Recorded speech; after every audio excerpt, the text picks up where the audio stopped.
Merhaba arkadaşlar, kanalıma hoş geldiniz. Ben Banu Duraydın. Şu an biliyorsunuz ben Meksika'da yaşıyorum. Şu an Hurika mahallesindeki, yani yaşadığım mahalledeki atık toplama ve dönüşüm yerine geldim. Bu tesise mahallemizde yaşayan insanlar tarafından farklı atıklar getiriliyor. Yani kıyafetler, oyuncaklar, yağlar, kartonlar, plastik kutular gibi birçok şey getiriliyor. Ben de bu tesise her boş bulduğumda gelip gönüllü olarak çalışıyorum. Bu tesisin birçok bölümünde emeğim var.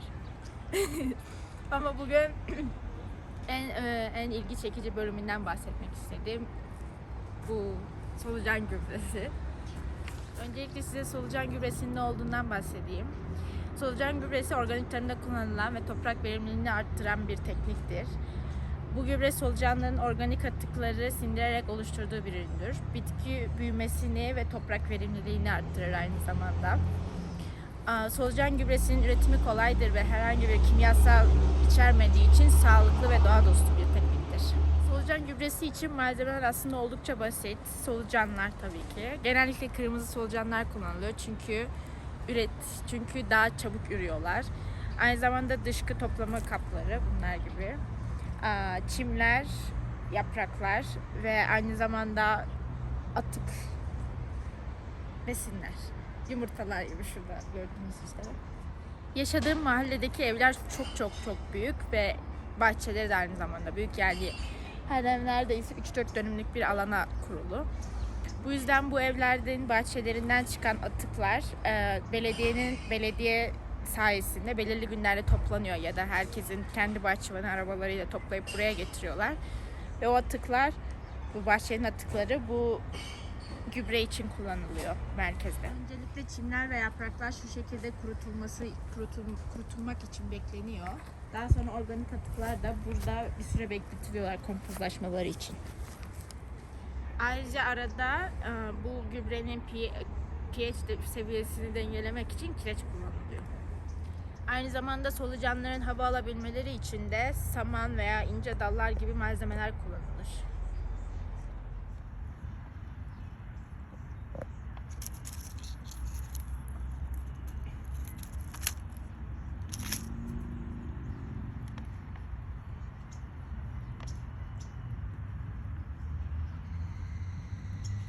Öncelikle bu tesiste solucan gübresi yapımı için bir dışkı kabı yaptık tahtalardan. Daha sonra atıkları koyduk ve bir süre bekledikten sonra üzerlerine solucanları ekledik.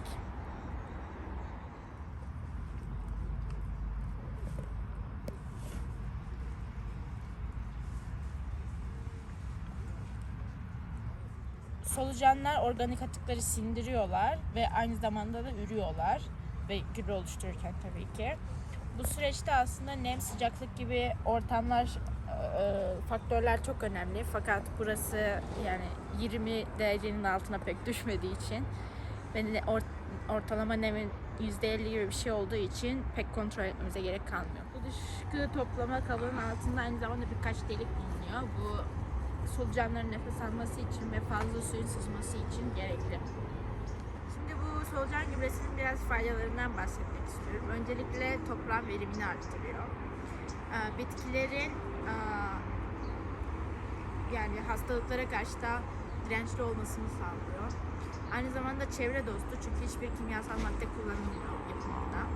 Aynı zamanda toprağın yapısını iyileştirir ve erozyonunu önler. Aynı zamanda toprağın besin değerini arttırır. Solucan gübresi elde edilirken en önemli olay yatağın düzenli olarak nemlendirilmesidir. İlk olarak atıklar eklenir bu kaba.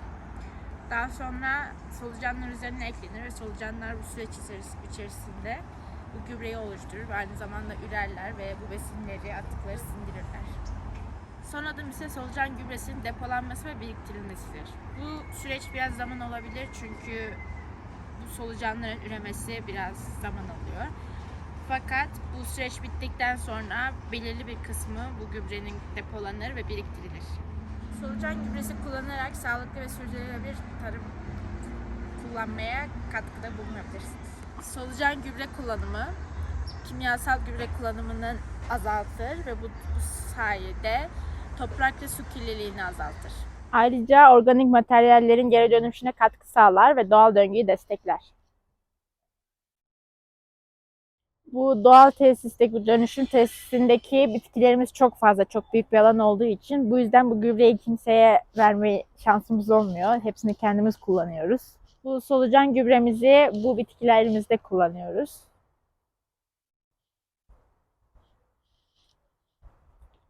Oldukça verimli ve büyümelerini çok çabuk sağlıyor ve çok verimli sağlıyor.